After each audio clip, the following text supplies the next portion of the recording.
أعوذ بالله من الشيطان اللعين الرجيم. بسم الله الرحمن الرحيم. الحمد لله رب العالمين وبه نستعين وهو المعين والصلاة والسلام على سيد الأنبياء والمرسلين سيدنا ونبينا وشفيع ذنوبنا وطبيب قلوبنا أبي القاسم محمد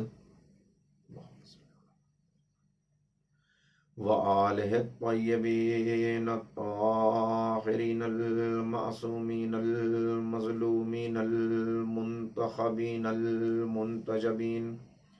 اما بعد فقد قال اللہ تبارک و تعالی فی کتابہ المجید وفرقانہ الرشید وقولہ الحق. بسم اللہ الرحمن الرحیم. یا ایہا الذین آمنوا ادخلوا فی السلم کافہ ولا تتبعوا خطوات الشیطان انہ لکم عدو مبین. صدق اللہ العلی العظیم. بزرگان محترم و نوجوانان عزیز، آپ کی خدمت میں 1442 ہجری کے اس عشرہ محرم کے لیے میں نے قرآن کریم کے جس پیغام کو آپ کے سامنے پیش کرنے کی سعادت حاصل کی ہے، اس میں ارشاد ہو رہا ہے اہل ایمان کو خطاب کر کے، یا ایھا الذین آمنوا ادخلوا فی السلم کافہ، اے صاحبان ایمان پورے اسلام میں داخل ہو جاؤ. ولا تتبعوا خطوات شیطان، اور شیطان کے فٹ پرنٹس کی پیروی نہ کرو، شیطان کے قدموں پہ نہ چلو، وہ تمہارا کھلا ہوا دشمن ہے. تمام جنیوا کے مومنین اور وہ تمام ناظرین و سامعین جو اس گفتگو کو سن رہے ہیں اس بات سے بخوبی آگاہ ہیں کہ اس سال کا ماہ محرم جس طرح اس عالمی وبا کی وجہ سے ہم مجبور ہوئے ہیں کہ آن لائن گفتگو ہو، عزاخانوں میں وہ ہر سال کی سی رونق نہیں ہے، اور ہر انسان اس وبا کی وجہ سے، اس پینڈیمک کی وجہ سے سہما ہے. یہ بات بھی بالکل واضح ہے کہ جب سے اس وبا کی ابتدا ہوئی، یہ بیماری جب سے پھیلی، اس وقت سے لے کر آج تک مسلسل ہر انسان اس کوشش میں ہے کہ اپنے آپ کو اس بیماری سے بچائے، اپنے اہل خانہ کو اس بیماری سے بچائے رکھے. تمام ادارے مصروف ہیں اس کام میں کہ اس وبا کا کوئی ویکسین تلاش کر لیا جائے.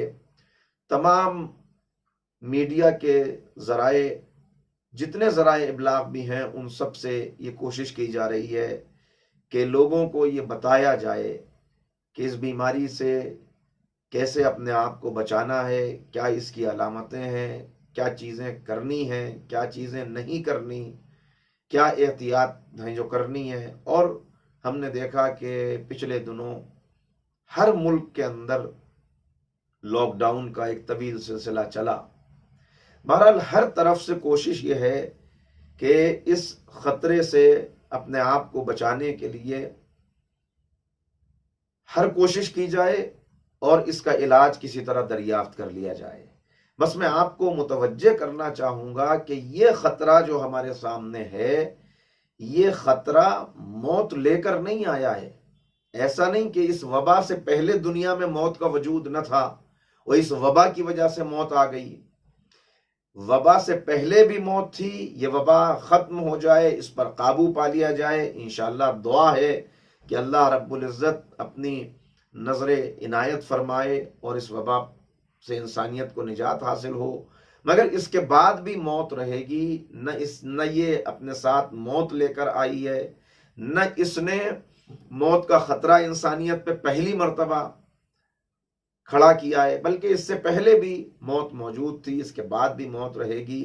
مگر موت کے خطرے کو ذرا قریب کر دیا تو تمام انسانیت اس سے نجات حاصل کرنے کی کوشش میں لگی ہوئی ہے۔ بس میرا پیغام ابتدا میں یہی ہے کہ ذرا توجہ کرنے کی بات ہے کہ وہ خطرہ جو ہماری 60-70 سال کی زندگی کے لیے ہے، وہ خطرہ جس نے ہماری موت کو قریب کر دیا ہے، اس خطرے سے نجات حاصل کرنے کے لیے اتنی کوششیں ہیں، اور وہ خطرہ جو اس موت کے بعد آنے والا ہے، وہ خطرہ کہ جہاں 60-70 سال کی زندگی نہیں ہے، بلکہ جہاں کا ایک دن یہاں کے 50,000 سالوں کے برابر ہے، وہاں سب سے بڑا خطرہ یہ ہے کہ کہیں وہاں انسان ناکام نہ ہو جائے، اس لیے کہ وہاں جو ناکام ہو گیا اور جس کے بائیں ہاتھ میں نامہ اعمال پکڑا دیا گیا، تو پھر اسے ہمیشہ ہمیشہ کے لیے سزا اور عذاب الہی کو برداشت کرنا پڑے گا۔ تو جب اس خطرے کے لیے اتنی کوششیں ہیں،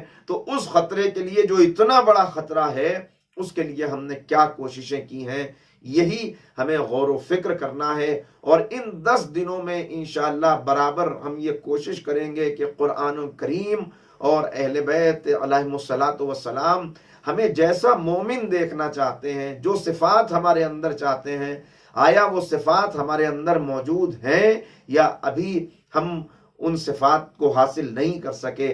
اگر نہیں موجود ہیں تو ابھی وقت ہے، اس لیے کہ دنیا کی یہ زندگی الذی خلق الموت والحیات لیبلوکم ایکم احسن عملا، یہ دنیا کی جو زندگی ہے، یہ زندگی انسان کے لیے تیاری کا مرحلہ ہے، اس لیے کہ موت و حیات کا سلسلہ کیوں رکھا گیا کہ دیکھا جا سکے بہترین عمل کرنے والا کون ہے۔ یہ دنیا کیا ہے؟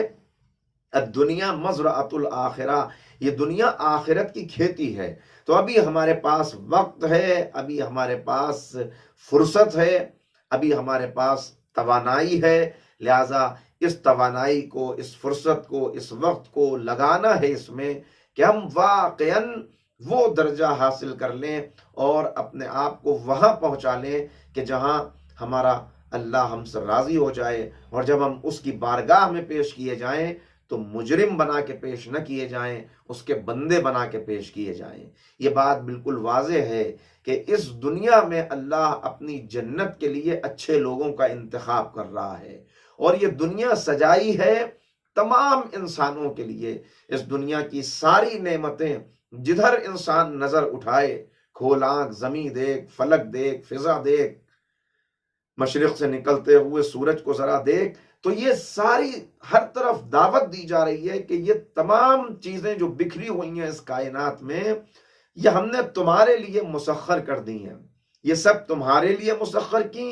حدیث قدسی میں آیا کہ اے میرے بندے، اے انسان، اے اولاد آدم، یہ سب میں نے تیرے لیے بنایا ہے اور تجھے میں نے اپنے لیے بنایا ہے، لہٰذا ان ساری چیزوں کو اپنے لیے استعمال کر، مگر بس یہ خیال رہے کہ تیرا مقصد حیات چلا نہ جائے۔ اس کائنات کا دھڑکتا ہوا دل انسان ہے، اور انسان روز اول سے، جب سے انسانیت کی ابتدا ہوئی اس وقت سے لے کر آج تک، اور آج سے لے کر قیامت تک، انسان کچھ سوالات ہیں کہ جن کے حل تلاش کرنے کے لیے مسلسل کوشش کر رہا ہے۔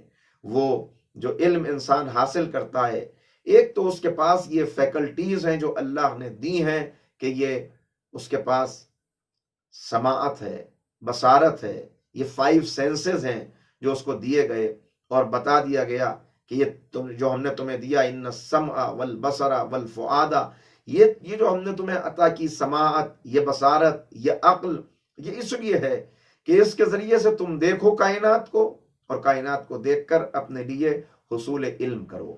تو ان فیکلٹیز کے ذریعے سے انسان علم حاصل کرتا ہے، اس علم کو اپنے اس جسم میں جو سب سے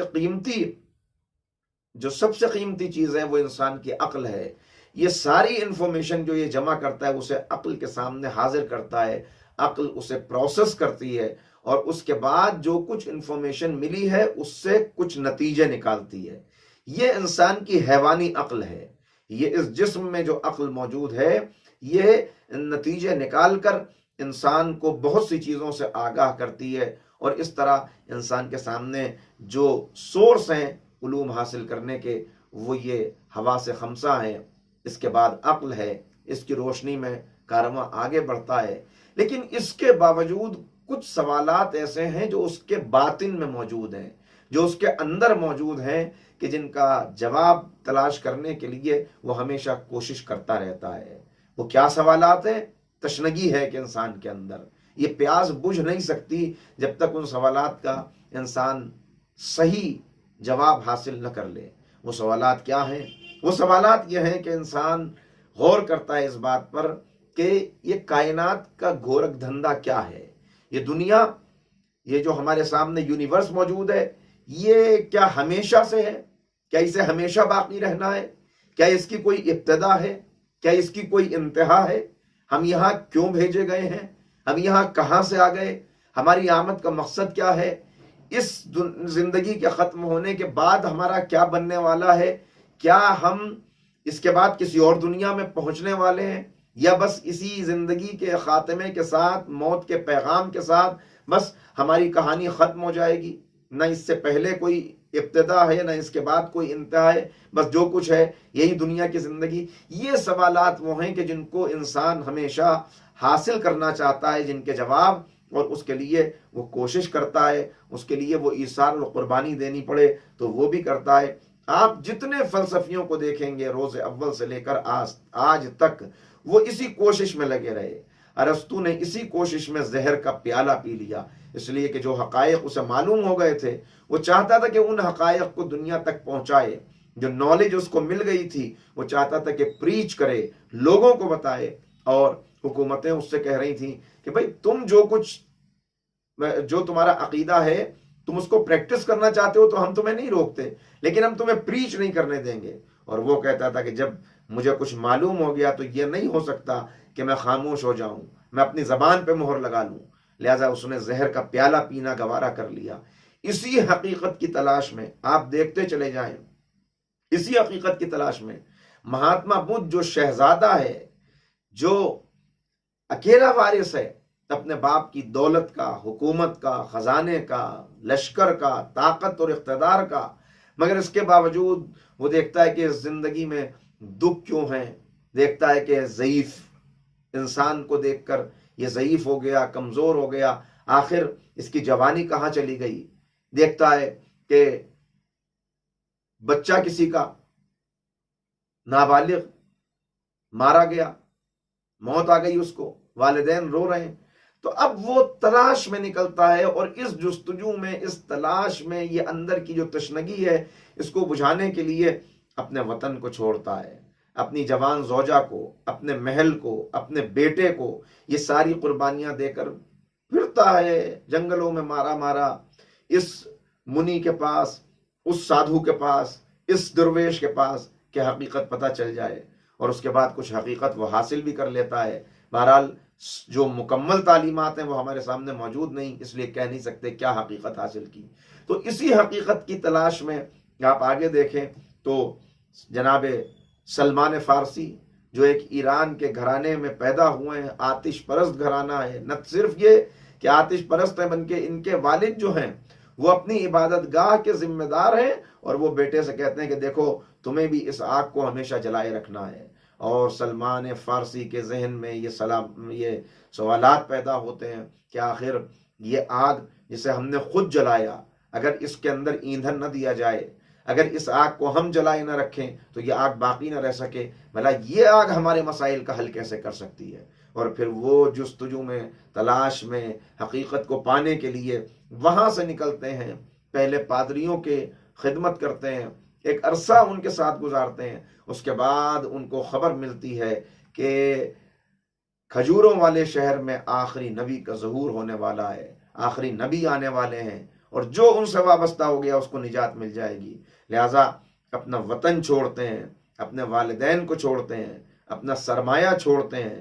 یہاں سے ایک قافلہ جا رہا ہے، اس کے ساتھ شامل ہو کے نکلتے ہیں، پھر راستے میں اس قافلے پہ ڈاکوؤں کا حملہ ہوتا ہے، گرفتار کر لیے جاتے ہیں، غلام بن کے بک جاتے ہیں، اور مدینہ کے اندر ایک غلام کی زندگی بسر کر رہے ہوتے ہیں، مگر اپنی تلاش کو نہیں چھوڑتے، اپنی جستجو کو نہیں چھوڑتے۔ اور جب پیغمبر اکرم مکے سے مدینہ ہجرت کر کے آ جاتے ہیں تو اب اندازہ ہو گیا سلمان کو کہ ہو نہ ہو یہی آخری رسول ہے، مگر پھر بھی اپنی تحقیق کو آخری منزل تک پہنچانے کے لیے کوشش کر رہے ہیں کہ اگر یہ آخری نبی ہے تو نشانی یہ ہوگی کہ ان کی دوش پہ مہر نبوت لگی ہوئی ہوگی، لہٰذا مہر نبوت کی کسی طرح زیارت کر لوں۔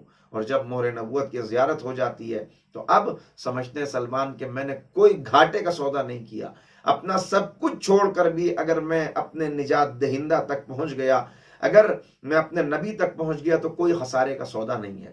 تو یہ ہر انسان کے ذہن میں سوالات ہیں، اس کے لیے کچھ لوگ کوشش کرتے ہیں اور کچھ لوگ وہ ہیں کہ جو ان سوالات کو پہ توجہ نہ دے کر، بلکہ اکثریت وہی ہے کہ جو بس اپنے آبا و اجداد کے مذہب پر چل رہے ہیں کہ ہم نے جیسا معاشرے کو چلتا ہوا دیکھا، جیسا سب کو چلتے ہوئے دیکھا، ویسے ہی ہم بھی زندگی بسر کریں گے۔ لہٰذا بہت چھوٹی سی ایک مائنورٹی ہوتی ہے، مائکروسکوپک مائنورٹی، کہ جو حقیقت کی تلاش میں قربانیاں دے کر آخری حد تک جاتی ہے کہ ہمیں حقیقت کو معلوم کرنا ہے، ورنہ اکثریت وہی ہوتی ہے کہ جو دیکھتی ہے جیسے موب چل رہا ہے، موب کے ساتھ چلنے میں انسان کو کوئی پریشانی بھی نہیں ہوتی، آپ اگر کھڑے بھی ہو جائیں تو موب خود بخود آپ کو آگے بڑھا دے گا، مگر مشکل ہوتا ہے موب کے خلاف چلنا، مشکل ہوتا ہے حق کی راہ میں آگے بڑھنے کے لیے لوگوں کی مخالفت، معاشرے کی مخالفت، خاندان کی مخالفت کرنا اور حقیقت کو پا لینا۔ چنانچہ انسان دھڑکتا ہوا دل ہے اس کائنات کا، یہ سوالات ہمیشہ سے انسان کے ذہن میں پیدا ہوتے رہے، ان کے جوابات تلاش کیے جاتے رہے، مگر آج کا سب سے بڑا المیہ یہ ہے، جس دور میں ہم زندگی گزار رہے ہیں، خاص طور پر جو ویسٹرن ورلڈ کے اندر رہنے والے مسلمان ہیں، میں ہمیشہ یہ کہتا ہوں کہ آپ کے لیے چیلنج بہت بڑا ہے، اس لیے کہ آپ کا عالم یہ ہے۔ میں اپنے نوجوانوں کو، سوئٹزرلینڈ کے تمام نوجوانوں کو، ویسٹ کے تمام نوجوانوں کو، بلکہ پوری دنیا میں، اس لیے کہ اب تو دنیا گلوبل ولیج بن چکی ہے، تو ایسٹ اور ویسٹ کا کوئی خاص فرق نہیں رہ گیا، انسان کہیں بھی بیٹھ کر کسی بھی تہذیب سے متاثر ہو سکتا ہے اور متاثر ہو رہا ہے۔ اب مغرب اور مشرق کی کوئی تفریق نہیں رہ گئی، بلکہ آہستہ آہستہ وہ جس کو کلیشز آف سیولائزیشن کہا جاتا تھا وہ تھا ایک دور میں، لیکن اب وہ کلیش آہستہ آہستہ ختم ہوتا جا رہا ہے، اس لیے کہ اب سب ایک ہی رنگ میں رنگنے والے ہیں، ایک ہی راہ پر چلنے والے ہیں۔ مگر کتنے خطرے میں ہے آج کا نوجوان؟ آج کا نوجوان جس معاشرے میں زندگی گزار رہا ہے اس کے لیے اتنا بڑا خطرہ ہے کہ وہ ایسے رہ رہا ہے، خاص طور پر ویسٹ کا جوان، کہ جیسے قصر فرعون میں جناب آسیہ زندگی گزار رہی تھی، کہ ہر طرف اللہ کے دشمن ہیں، ہر طرف وہ جو ایمان کا سرمایہ ہے اس کو لوٹنے والے موجود ہیں، اور اس کو محفوظ رکھنا ہے۔ کیسے محفوظ رکھے، کس طرح اپنے آپ کو وابستہ رکھے، کیسے اپنے آپ کو راہ حق پہ قائم رکھے، یہ انسان کے لیے ایک بہت بڑا چیلنج بن چکا ہے۔ پیغمبر اکرم حضرت محمد مصطفیٰ صلی اللہ علیہ وآلہ وسلم، اللہم صلی علی محمد وآلہ محمد، پیغمبر فرماتے ہیں اس دور کے لیے کہ وہ دور وہ ہوگا کہ جب آسان ہوگا ایک شخص کے لیے، ایک آدمی کے لیے، کہ وہ اپنے ہاتھ پر دہکتا ہوا انگارہ لے کر، آگ لے کر ساری رات کھڑا رہے، مگر مشکل ہوگا کہ اپنے ایمان کو بچا لے۔ کہا کہ عالم یہ ہوگا، ایک انسان صبح میں مومن ہوگا مگر شام ہوتے ہوتے کافر ہو چکا ہوگا، ایک انسان جب سوئے گا تو مومن ہوگا مگر جب جاگے گا تو کافر ہو چکا ہوگا، ایک انسان نے اس عالم میں صبح کی ہوگی کہ وہ مومن ہوگا مگر جب وہ اپنے بستر پہ سونے کے لیے جائے گا تو اس کا ایمان رخصت ہو چکا ہوگا۔ گویا ایمان کا رجسٹر بڑی تیزی سے اس کا ورق پلٹے جا رہے ہیں، نہ جانے کون ہو کہ جس کا نام ایمان کے رجسٹر سے کاٹ کر کفر کے رجسٹر میں لکھ دیا جائے۔ لہذا بہت سنبھلنا ہے، اور سنبھل کر دیکھیے، کہا جاتا ہے کہ ہرن کے جب مشک پیدا ہو جاتا ہے، جب مشک پیدا ہو جاتا ہے تو اس کو ہمیشہ بہت چوکنا رہنا پڑتا ہے، اس لیے کہ یہ مشک کہیں اس سے کوئی لے نہ لے۔ تو ایسے میں ہرن سوتا بھی کھڑے ہو کر ہے، ہرنی کے ہوتا ہے، یہ ہرنی کھڑے ہو کر سوتی ہے، اپنی آنکھیں بس ذرا بند کر لیتی ہے اور اس کی نیند بہت ہلکی ہوتی ہے کہ ذرا سا کہیں پر پتا بھی اگر کھڑکنے کی آواز ہوئی تو اس کی نیند کھل جاتی ہے، اس لیے کہ اب اس کی ناف میں مشک پیدا ہو چکا ہے، کوئی مشک لوٹ نہ لے، کوئی مشک لے نہ جائے۔ وہی عالم اس وقت ہمارا بھی ہے کہ ہر طرف سے ایمان کو خطرہ ہے، ہمیں اپنے ایمان کو محفوظ رکھنا ہے، اور محفوظ رکھنے کے لیے کیا کرنا ہے؟ انسان کی کمزوری یہ ہے، انسان کی مجبوری یہ ہے کہ انسان حیوان نقال ہے، اس کی پوری زندگی نقالی پر گزرتی ہے۔ چنانچہ کیسے اپنے آپ کو محفوظ رکھے، صحیح راہ پر رکھے، یہ بھی انسان دو قدم نہیں چل سکتا جب تک اس کے سامنے کوئی رول ماڈل نہ ہو، اس کے سامنے کوئی نمونہ عمل نہ ہو۔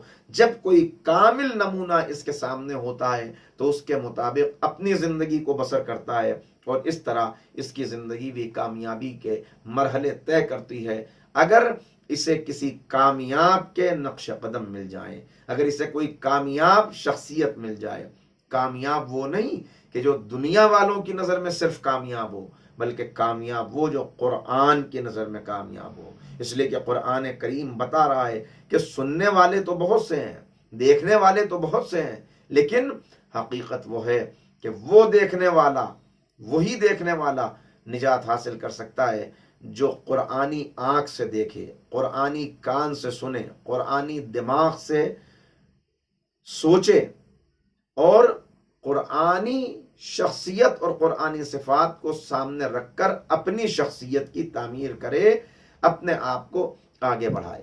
چنانچہ یہ 10 راتیں جو ہمارے پاس ہیں، ان میں ہمیں بار بار غور کرنا ہے۔ کچھ باتیں میں عرض کروں گا اور کچھ آپ کو اپنے گھر جا کے بستر پہ لیٹ کے سوچنا ہوگا، غور و فکر کرنا ہوگا، اس لیے کہ غور و فکر ہی کے نتیجے میں انسان کو وہ نظر حاصل ہوتی ہے کہ جس نظر سے وہ حقائق کو دیکھ سکتا ہے، اور جس نظر کو شعور کہتے ہیں، بصیرت کہتے ہیں، روشن قلب کہتے ہیں۔ کہتے ہیں کہ قرآن کریم کہتا ہے کہ جنہیں حقیقت نظر نہیں آ رہی ان کا حال کیا ہے؟ ان کی آنکھیں اندھی نہیں ہوئیں، بلکہ سینوں میں جو دل ہیں وہ اندھے ہو گئے ہیں۔ آنکھیں تو دیکھ رہی ہیں، مگر آنکھیں دیکھ رہی ہیں، مگر یہ نظر وہی نظر ہے جو حیوان کی نظر ہوتی ہے۔ جیسے حیوان دیکھ رہا ہے تو دیکھنے میں بس وہ کیا دیکھ رہا ہے؟ وہ ڈھونڈ رہا ہے کہ اس کے لیے چارہ کہاں ہے، اس کا پیٹ بھرنے کے لیے گھاس کہاں ہے۔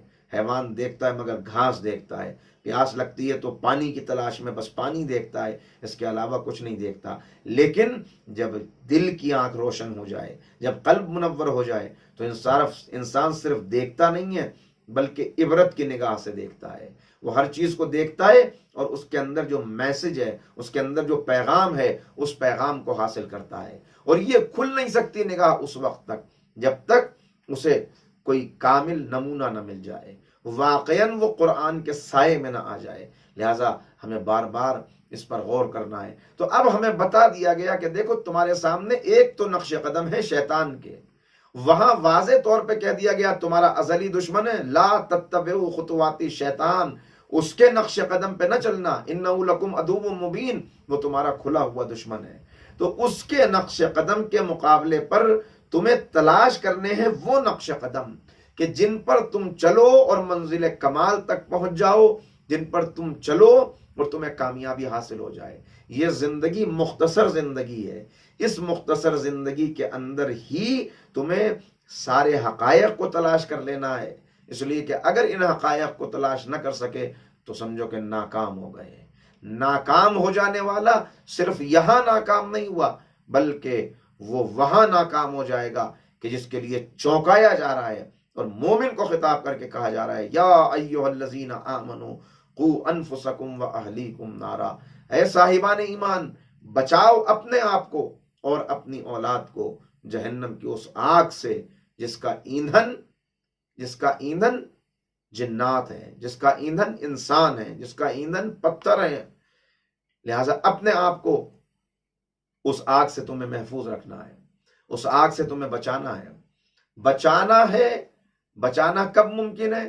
میں نے عرض کیا کہ جب انسان کو اندر کا نور حاصل ہو جائے، جب روشنی مل جائے، جب وہ علم حاصل ہو جائے کہ وہ سوالات جنہیں وہ تلاش کر رہا ہے، سوالات فلسفیوں نے ان کے جوابات تلاش کرنے کی کوشش کی، مگر وہ کن حقائق تک پہنچے؟ جس حقیقت تک بھی پہنچے، آخر میں انہوں نے کہا بھئی میری ریسرچ کا نتیجہ یہ ہے، مگر ضروری نہیں کہ یہ حرف آخر ہو، ضروری نہیں کہ میں صحیح نتیجے پر پہنچ گیا ہوں، عین ممکن ہے کہ میں غلط نتیجے پر پہنچا ہوں اور کوئی اور آ کے اس کی اصلاح کرے، بعد میں کوئی اور آ کے اس سے بہتر نتیجہ دے۔ یعنی دنیا کے اندر اپنی اس حیوانی عقل کے ذریعے سے، اپنے ان سینسز کے ذریعے سے انسان جب بھی علم حاصل کرے گا تو اس علم میں غلطی کا امکان رہے گا۔ وہ علم انسان کی مادی ترقی کے لیے تو معاون ہو سکتا ہے، انسان کی مادی زندگی میں تو اس کو آگے بڑھا سکتا ہے، مگر انسان جو ایک اسپریچول بینگ بھی ہے، انسان جو ایک روحانی وجود بھی ہے، اس کو آگے بڑھانے کے لیے اسے اس علم کی ضرورت نہیں، بلکہ اس علم سے بھی بڑھ کے علم جو اعلیٰ درجے کا علم ہے وہ اسے چاہیے، جو اسے کائنات کی حقیقت، اس کی زندگی کی حقیقت بتا دے۔ اور وہ علم کہاں سے حاصل ہوتا ہے؟ وہ علم ہے الہی علم، جس کے نتیجے میں قلب روشن ہوگا۔ وہ علم کہاں سے ملے گا؟ اس علم کا سب سے اعلیٰ سورس تو ہے وحی، اسے وحی کے ذریعے سے معلوم ہوگا، وحی کے ذریعے سے پتہ چلے گا۔ اور وحی انسان کے اوپر تو نازل نہیں ہوگی، اس لیے کہ وحی ان پر نازل ہوتی جنہیں اللہ نے منتخب کر لیا۔ اللہ کے انبیاء یا انبیاء کے علاوہ بعض خاص بندے جیسے مادر جناب موسیٰ، ان کے اوپر وحی آئی جبکہ یہ نبی نہیں ہے، جناب مریم پہ وحی آئی جبکہ یہ نبی نہیں ہے، لیکن عام طور پر وحی کا تعلق ہے اللہ کے نبیوں سے، اللہ کے رسولوں سے۔ لہٰذا اللہ تعالیٰ نے ہمارے اندر بھی یہ شعور رکھ دیا کہ ہم صحیح اور غلط کو پہچان سکیں، اور رہنمائی کے لیے انبیاء بھیج دیے تاکہ ہم جو ازلی دشمن شیطان ہے اس کا مقابلہ کر سکیں۔ اب اس راہ پر آگے بڑھنا ہے، اور یہ جو مختصر زندگی ہے، اس زندگی کے اندر ان حقائق کو تلاش کر کے اپنے آپ کو کامیاب کرنا ہے، ورنہ پچھتاوے کے علاوہ کچھ نہیں رہ جائے گا۔ سکندر اعظم کتنا بڑا فاتح، جس کا باپ ایک صوبے کا چھوٹا سا حاکم تھا، مگر اس نے ارادہ کیا کہ میں دنیا کو فتح کر لوں گا، اور دنیا فتح کرنے کے لیے نکلا۔ کتنی بڑی طاقت تھی اس وقت ایران، جس کے بادشاہ سے اس کی لڑائی ہوئی اور اس کو اس نے شکست دی، مسلسل آگے بڑھتا گیا، ہر طرف جہاں نکل جاتا ہے، نہ آندھیاں اس کا راستہ روک سکی، نہ پہاڑ اس کا راستہ روک سکے، نہ موسلا دھار بارش اس کا راستہ روک سکی، نہ کوئی فوج اس کا راستہ روک سکی، کوئی سرحد اس کا راستہ نہیں روک سکی۔ بڑھتا گیا، بڑھتا گیا، بڑھتا گیا، مگر 32 سال کی بھری ہوئی جوانی میں وہ وقت آیا کہ اس کا راستہ کسی نے روک لیا، جس کا کوئی راستہ نہ روک سکتا تھا، موت نے اس کا راستہ روک لیا۔ جو ساری دنیا کو فتح کرنے کے لیے نکلا تھا، 32 سال کی عمر میں ایک چھوٹے سے مچھر کے کاٹنے سے اس کو ملیریا ہوا، اور اپنے وطن سے ابھی دور تھا۔ عالم یہ تھا کہ اس کو اپنی موت نظر آنے لگی۔ اس وقت اس نے اپنے ساتھیوں کو پکار کے کہا، ہے کوئی؟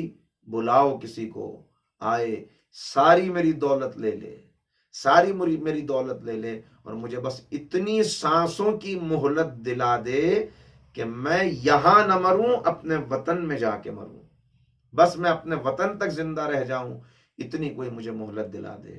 لیکن اس کی دولت بیکار رہی، اتنی کوئی اس کو مہلت نہیں دلا سکا، اور 32 سال کی بھری ہوئی جوانی میں موت نے اس کے سارے راستوں کو روک دیا، تدبیروں کو بیکار کر دیا، منصوبوں کو اس کے گویا ناکامی میں بدل دیا، ختم ہو گیا سکندر۔ اور چند دنوں کے بعد، زیادہ وقت نہیں گزرا، اس کا 12 سال کا بیٹا، اس کو بھی قتل کر دیا گیا۔ گویا سکندر بھی مر گیا، اس کا بیٹا بھی مر گیا، اور اس کے مرنے کے ساتھ اس کی نسل ختم ہو گئی۔ اللہ نے نشان عبرت بنا دیا کہ تمہارے لیے اس کے اندر عبرت ہے، ذرا عبرت پکڑو، ذرا غور کرو، ذرا دیکھو، ذرا سوچو انسان کی خواہشات کتنی ہیں، مگر ان خواہشات کو کوئی چیز نہیں روک سکتی۔ انسان بڑھتا ہے، نہ سرحدیں روک سکتی ہیں، نہ پہاڑ، نہ طوفان، نہ دریا۔ ان خواہشات کو دو ہی طرح سے روکا جا سکتا ہے، یا تو انسان خود ان خواہشات پر خاک ڈال دے، یا پھر انسان پر خاک ڈال دی جائے۔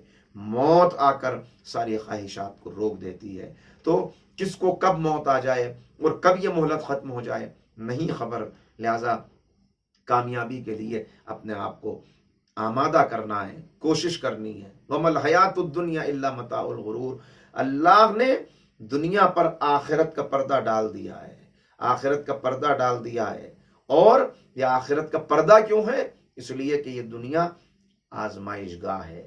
ہم یہاں ٹیسٹنگ کے لیے آئے ہیں، ہم یہاں ٹرائل کے لیے آئے ہیں، ہم یہاں موجود ہیں، ایگزامینیشن ہال ہے یہ دنیا، کہ جہاں سے ہم اپنے لیے یا پروانہ نجات لے کر اس دنیا سے جائیں گے، یا اپنے لیے ناکامی کا پروانہ لے کر اس دنیا سے جائیں گے۔ لہٰذا ایک ایک لمحہ جو انسان کی زندگی کا ہے، اس پر اسے توجہ کرنی ہے، اسے غور کرنا ہے، اور کیسے وہ کامیاب ہو۔ آزمائشیں اس کے لیے آئیں گی، آزمائشیں مسلسل ہوں گی، کبھی بھوک کی آزمائش ہوگی، کبھی خوف کی آزمائش ہوگی، کبھی جان اور مال کا نقصان۔ قرآن کریم نے اعلان کر دیا وَلَنَبْلُوَنَّكُمْ بِشَيْءٍ مِّنَ الْخَوْفِ وَالْجُوعِ وَنَقْصٍ مِّنَ الْأَمْوَالِ وَالْأَنفُسِ وَالثَّمَرَاتِ وَبَشِّرِ الصَّابِرِينَ۔ صبر کرنے والوں کو یہ بشارت دے دیجئے، الذین اذا اصابتہم مصیبہ قالوا انا للہ وانا الیہ راجعون، کہ جب ان کے اوپر کوئی مصیبت پڑتی ہے تو شکوہ و شکایت نہیں کرتے، اللہ سے بدگمانی نہیں کرتے، بلکہ کہتے ہیں ہم اللہ کے ہیں اور اسی کی طرف ہماری واپسی ہے، ہماری بازگشت ہے، اسی کی بارگاہ میں ہمیں حاضر ہونا ہے۔ تو ان آزمائشوں سے جو آنی ہے انسان پر، ان سے ثابت قدم گزرنا ہے، تو اس کے لیے اے معبود تو نے ہمیں اس دنیا میں بھیج تو دیا، مگر کیا ہمارے لیے کچھ نمونے رکھے ہیں؟ اس لیے کہ تیرا یہ بندہ تو حیوان نقال ہے، یہ تو 2 قدم بھی نہیں بڑھا سکتا جب تک اس کے سامنے کوئی رول ماڈل نہ ہو۔ آواز قدرت آئی کہ ہم تمہاری ضرورت کو خوب جانتے ہیں، ہم نے پیاس سے پہلے پانی پیدا کیا، بھوک سے پہلے کھانے کا انتظام کیا، لہذا کیسے ممکن ہے کہ تمہاری ضرورت ہدایت کو ہم نظر انداز کر دیتے؟ ہم نے پہلا ہی ہادی جو اس دنیا میں بھیجا، وہ بشریت کا آغاز اسی سے کیا۔ جناب آدم کو ہم نے بشر بنا کے اس دنیا میں بھیجا، مگر وہ نبی پہلے ہیں، بشر بعد میں ہیں، تاکہ کائنات کا کارواں آگے بڑھے، انسانوں کا کارواں آگے بڑھے، تو ہادی سے آگے بڑھے، اور اس کے بعد ایک ایک کر کے انبیاء آتے رہے، یہاں تک کہ تم جو آخری امت ہو، کنتم خیر امت اخرجت للناس تأمرون بالمعروف وتنہون عن المنکر، تم جو آخری امت ہو، تمہارے لیے ہم نے سلسلہ رکھا اپنے آخری نبی حضرت محمد مصطفیٰ صلی اللہ علیہ وآلہ وسلم اور ان کی نسل پاک، ان کی ذریت پاکیزہ کا، اور ایسی ہستیوں کو بھیجا تمہارے لیے کہ جن کو ہم نے اپنی صفات کا مظہر بنا کے اس دنیا کے اندر بھیجا ہے، اپنی صفات کا انہیں مظہر بنایا۔ ذرا غور تو کریں، ذرا دیکھیں تو صحیح، وہ محمود تھا، انہیں محمد بنایا، وہ اعلیٰ تھا، انہیں علی بنایا، وہ فاطر السماوات تھا، انہیں فاطمہ بنایا، وہ محسن تھا، انہیں حسن بنایا، وہ قدیم الاحسان تھا، انہیں حسین بنایا، وہ معبود تھا، انہیں زین العابدین بنایا، وہ باقر العلوم تھا، انہیں محمد باقر بنایا، وہ صادق الوعد تھا، انہیں جعفر صادق بنایا، وہ کاظم الغیظ تھا، انہیں موسیٰ کاظم بنایا، اسے رضا پسند تھی، انہیں علی رضا بنایا، اسے تقوی محبوب تھا، انہیں محمد تقی بنایا، وہ نقی مزاج تھا، انہیں علی نقی بنایا، وہ عسکرانہ شان کا حامل تھا، انہیں حسن عسکری بنایا، اور وہ خود نظروں سے غائب تھا، لہذا آخری کو غیبت کے پردے میں رکھ دیا تاکہ اس کی صفات کا مظہر بن کے تمہارے درمیان بھی موجود رہے۔ اور جیسے سورج کے بادلوں کے پیچھے چلے جانے سے بھی دنیا سورج کی روشنی سے فائدہ اٹھاتی ہے، اس کے غیبت میں چلے جانے کے بعد بھی دنیا، انسانیت اس سے فائدہ اٹھاتی رہے۔ لہٰذا تمہیں آنا ہے بس اس در پر اور ان سے وابستگی اختیار کرنی ہے. کیسی وابستگی؟ عملی وابستگی. کیسی وابستگی؟ کہ پریکٹیکل، اپنی پریکٹیکل لائف میں ہر جگہ تمہارے نشست و برخاست سے، تمہاری گفتگو سے، تمہارے لہجے سے، تمہارے چلنے پھرنے سے، تمہارے معاملات سے، تمہارے اخلاق سے یہ ظاہر ہو اور یہ پتہ چل جائے کہ یہ کس کا چاہنے والا ہے. چنانچہ آقا ارشاد فرماتے ہیں کہ ہم قرآن میں جس کلمہ طیبہ کا تعارف کرایا گیا کہ اس کی مثال شجرہ طیبہ جیسی ہے. کیسا شجرہ طیبہ؟ اس شجرہ طیبہ جیسی اصلھا ثابت و فرعھا فی السماء، جس کی جڑیں اس زمین کے اندر گہری ہیں اور جس کی شاخیں آسمان میں پھیلی ہوئی ہیں. اور پھر پیغمبر اکرم نے فرمایا، پورا یہ ایک حدیث ہے، ایک روایت ہے جس کے اندر تمام باتیں بالکل واضح ہو گئیں. کہا کہ یہ شجر، یہ پاکیزہ درخت، اس شجر کی جڑ میں محمد مصطفیٰ ہوں، اس شجر کا تنا علی مرتضیٰ ہے، اس شجر کی شاخیں ہمارے باقی ائمہ ہیں، اور تم اے ہمارے چاہنے والو وہ اس شجر کے پتے ہو. ذرا اندازہ کریں کتنا ہم اس نعمت پہ شکر ادا کریں تو کتنا ہی شکر ادا کریں وہ کم ہے. کتنا بڑا اعزاز ہے جو ہمیں دیا ہے، کتنا بڑا آنر ہے جو ہمیں پیغمبر اکرم نے دیا کہ جس شجر کی جڑ خود کو قرار دیا، جس کا تنا علی کو بتایا، جس کی شاخیں فاطمہ اور ان کی اولاد کو بتایا، اس کا پتا ہمیں اور آپ کو قرار دیا. ہر درخت اپنے پتے سے پہچان لیا جاتا ہے. انسان کے ہاتھ میں پتا ہو تو فوراً کہ یہ نیم کا پتا ہے، نیم کے درخت، یہ آم کا پتا ہے. انسان پتے سے درخت کو پہچان لیتا ہے. لہٰذا یہی پیغام ہے جو حضور سرور کائنات دیکھنا چاہتے ہیں کہ دیکھو دنیا تمہارے ذریعے سے ہمیں پہچانے گی. لہٰذا ایسے بننا کہ جب تمہیں دیکھے کوئی تو اس کی زبان پر یہ فقرہ آئے کہ ان جھوٹوں کے درمیان یہ سچا کون ہے، ان بروں کے درمیان یہ اچھا کہاں سے آ گیا، ان وعدہ خلافوں کے درمیان ایسا وعدہ وفا کرنے والا بندہ کہاں سے آ گیا. اور پھر وہ کہے یہ جھوٹوں کے درمیان سچا اس لیے ہے کہ یہ رسول اللہ کا چاہنے والا ہے، یہ بروں کے درمیان اچھا اس لیے ہے کہ یہ علی مرتضیٰ کا عاشق ہے، یہ ان وعدہ خلافوں کے درمیان وعدہ وفا کرنے والا اس لیے ہے کہ یہ حسن و حسین کا چاہنے والا ہے. معاشرے میں ہماری پہچان یہی ہے کہ یا ہم علی کے شیعہ کہے جاتے ہیں یا ہم حسین کے ماتمدار کہے جاتے ہیں. یہ بھی ہماری پہچان دنیا نے، ہم نے خود اپنا یہ تعارف نہیں کرایا بلکہ دنیا ہمیں اس انداز سے پہچانتی ہے. وہ دیکھو علی کے شیعہ آ رہے ہیں، وہ دیکھو حسین کے ماتمدار آ رہے ہیں. تو جب ہماری پہچان یہی ہے اور دنیا اسی انداز سے پہچانتی ہے تو پھر جتنی بڑی نسبت ہوتی ہے اتنی بڑی ذمہ داری ہوتی ہے. جن کے رتبے ہے سوا، ان کو سوا مشکل ہے. انسان کا جب اعلیٰ رتبہ ہو تو اس کی ذمہ داری زیادہ ہوتی ہے، انعام بھی زیادہ ملتا ہے، ناکام ہونے پہ سزا بھی زیادہ ملتی ہے. لہذا ہمیں اس لائق اپنے آپ کو بنا لینا ہے. اور اس وقت یہ ایک بہت بڑا چیلنج ہے، اس لیے کہ جو معاشرہ ہمارے سامنے ہے، جو ماحول ہمارے سامنے ہے، جس ایج میں ہم زندگی گزار رہے ہیں، اسے ایج آف انفارمیشن کہا جاتا ہے. لیکن اگر ایک اعتبار سے آپ دیکھیں تو یہی ایج آف انفارمیشن کہ جس میں ہر طرف سے گویا ایک معلومات کا سیلاب ہے، معلومات کا ایک سمندر ہے کہ جس کے اندر انسان اپنے آپ کو تنکے جیسا محسوس کر رہا ہے.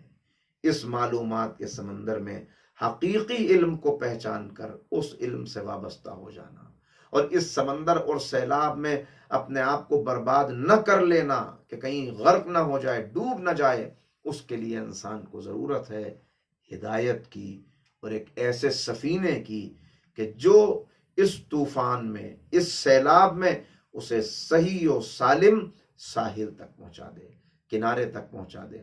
چنانچہ پیغمبر اکرم نے ہمارے مسئلے کو آسان کیا اور کہا کہ ہر انسان جو دنیا میں دعا کرتا ہے اس کی دعا کیا ہوتی ہے؟ اے معبود مجھے اس دنیا میں ہدایت دے دے، دنیا میں ہدایت دے دے، آخرت میں نجات دے دے۔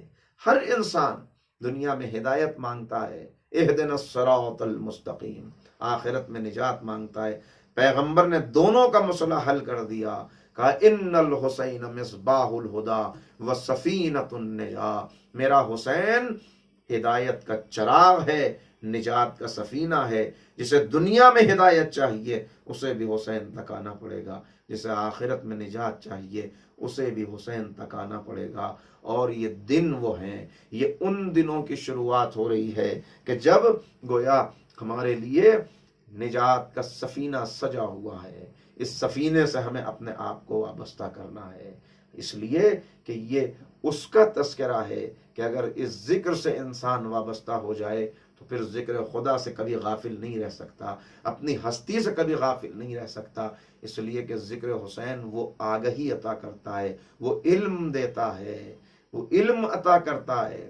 کیسا علم کہ ذرا غور کر لے انسان، غم سرور نے ہمیں رنگ بدلنے نہ دیا، آج تک دین کی سرحد سے نکلنے نہ دیا۔ اگر آج بھی ہم دین سے وابستہ ہیں تو یہ صدقہ حسین ابن علی کا ہے، یہ کرم حسین ابن علی کا ہے، اور اس کے لیے آقا نے بڑی قربانیاں پیش کی ہیں۔ آج سے ہم مصائب کی ان شبوں میں اپنے آنسوؤں کا نذرانہ پیش کرنے کے لیے حاضر ہوئے ہیں، مگر کیسا نذرانہ، کہاں سے وہ آنسو لائیں؟ اس زخموں کے ٹانکے کھل جاتے ہیں جب یہ ماہ محرم آتا ہے۔ انسان کو دل انسان کا رقیق ہو جاتا ہے، رقت طاری ہو جاتی ہے، اور واقعی جب انسان کے آنسو بہہ جائیں اور دل نرم ہو جائے تو پھر انہی آنسوؤں کے ذریعے سے تقوی کی کھیتیاں پروان چڑھتی ہیں، انہی آنسوؤں کے ذریعے سے انسان پہنچتا ہے۔ ذرا اپنے تصور کو کچھ دیر کے لیے مدینے لے کے چلیے، آنسو احساس، دل پہ چوٹ لگے تو آنکھ سے آنسو نکلتا ہے۔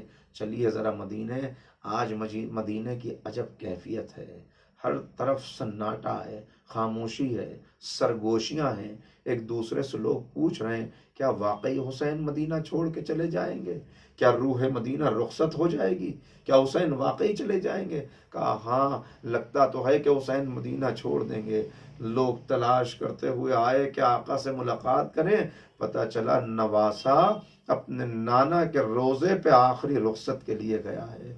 کبھی یہ ہوتا تھا کہ حسین آتے تھے، نانا کے سینے پہ آ کے سو جایا کرتے تھے، آج نانا کا سینہ موجود نہیں تو حسین نے نانا کی قبر پہ سر رکھ دیا، نانا آپ کا حسین آیا ہے، نانا اب میں وطن چھوڑ کے جا رہا ہوں، اے نانا میرے پیارے نانا وعدہ طفلی ادا کرنا ہے، نانا وہ وقت آ گیا جس کا وعدہ کیا تھا، اے نانا جان میں اپنی قربانی پیش کر دوں گا مگر آپ کے پیغام کو مٹنے نہ دوں گا، آپ کی محنت کو رائگاں نہ جانے دوں گا۔ نانا کے روزے سے رخصت ہوئے مگر دل نہ بھرا، پھر دوڑ کے واپس گئے اور پھر جا کے نانا کے روزے پہ اپنے آپ کو گرا دیا، اے نانا کیسے آپ سے رخصت ہوں؟ یہاں سے چلے اور اس کے بعد کہاں چلے؟ بھائی سے ملاقات کے لیے چلا، جنت البقیع میں آئے۔ عزادارو عجیب منظر ہے، میں نے عجیب الفاظ کتاب میں دیکھے کہ جب حسین نانا کے روزے پر چلے تو اس انداز سے قدم رکھ رہے تھے جیسے ایک بادشاہ دوسرے بادشاہ سے ملنے کے لیے جاتا ہے، جیسے ایک سلطان کسی سلطان سے ملنے کے لیے جاتا ہے۔ جب بھائی سے ملنے کے لیے گئے تو ایسے قدم رکھ رہے تھے کہ جیسے شہزادہ شہزادے سے ملنے کے لیے جاتا ہے، مگر جب ماں کی قبر کی طرف چلے تو ایسے چلے جیسے ایک ننھا سا بچہ اپنے ماں کی آنچل میں اپنے آپ کو چھپانے کے لیے دوڑتا ہے، اماں حسین آ گیا، اماں اب آپ کا حسین مدینے میں نہ رہ سکے گا۔ اماں وہ وقت آ گیا، ارے عجب نہیں کہ قبر فاطمہ سے آواز آئی ہو، اے میرے لال تو تنہا نہ جائے گا، یہ ماں بھی ہر قدم پر تیرے ساتھ چلے گی۔ اس کے بعد سب سے رخصت ہوئے، کئی مرتبہ سب سے رخصت ہوئے، آئے اے بہن زینب صبح کا سفر ہے، بہن سفر کی تیاریاں مکمل کر لو، زینب تم خود دیکھنا۔ ہاں زینب جانتی ہیں یہ کون سا سفر ہے، زینب کو معلوم ہے۔ کہا بھیا فکر نہ کرو، کہا بہن یہ انکار بیعت کی بہت بڑی قیمت ہے جو ہمیں ادا کرنی پڑے گی۔ زینب نے پکار کے کہا بھیا تیری یہ بہن بھی اس قیمت کے ادا کرنے میں پیچھے نہ رہے گی۔ ارے اللہ کے دین کے لیے اگر قیمت ادا کرنی پڑے تو زینب ہر قیمت ادا کرنے کے لیے تیار ہے۔ شاید بہن بھائی میں راز کی گفتگو ہوئی، ایک مرتبہ کہا بھیا ارے کربلا تم فتح کر لینا، کوفہ و شام میں فتح کر لوں گی۔ بھیا ارے تمہارا بھی ایک لشکر ہوگا، میرا بھی ایک لشکر ہوگا، مگر اے بھیا ایک فرق ہوگا، تمہارے لشکر کے ہاتھوں میں، تمہارے فوج کے ہاتھوں میں تلواریں ہوں گی، نیزے ہوں گے، مگر میرے ساتھ جو لشکر ہوگا ان کے ہاتھ پس گردن بندھے ہوئے ہوں گے، ننھی کلائیوں میں رسیاں ہوں گی۔ اے بھیا میں دین پہ اپنی اولاد قربان کروں گی، بھیا تم اکبر جیسا بیٹا قربان کرو گے، میں اون و محمد جیسے فرزند قربان کروں گی، مگر اے بھیا فرق اتنا ہوگا کہ تمہاری نسل تو اکبر کے بعد بھی چل جائے گی، مگر زینب اپنی نسل کربلا میں قربان کر دے گی۔ تیاریاں شروع ہوئیں، جناب زینب نے خود جائزہ لیا، ایک چیز کو خود دیکھ رہی ہیں کہیں کوئی چیز رہ نہ جائے، لمبا سفر ہے، گرمی کا موسم ہے، ساری چیزیں ساتھ رکھ لینا۔ ایک بی بی کو مخاطب کر کے کہتی ہیں دیکھو کہیں سامان رہ نہ جائے، ارے بار علی اصغر کا جھولا رکھ لینا، علی اصغر کا جھولا رکھ لینا، تبرکات رکھ لینا۔ ایک چیز کو بی بی متوجہ کر رہی، میں متوجہ کروں، میں ایک جملہ کہوں، اے بی بی جہاں اتنا سامان سفر رکھ رہی ہیں، اگر ہو سکے تو 2-4 کفن بھی رکھ لیجئے گا۔